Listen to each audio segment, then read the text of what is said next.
నీ పాదాలకు మూవల్ల నా అడుగులు సాగాలమ్మా, నీ పెదవుల చిరునవ్వుల్లా నా ఊపిరి వెలగాలమ్మా.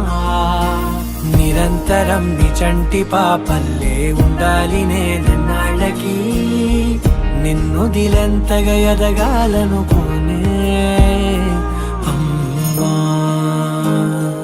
అణువణువణు నీ కొలువే అమ్మా, ఎదసడిలో శృతిలయలు నువ్వే అమ్మా. నే కొలిచే శారదవే, నన్ను నిత్యం నడిపే సారథివే.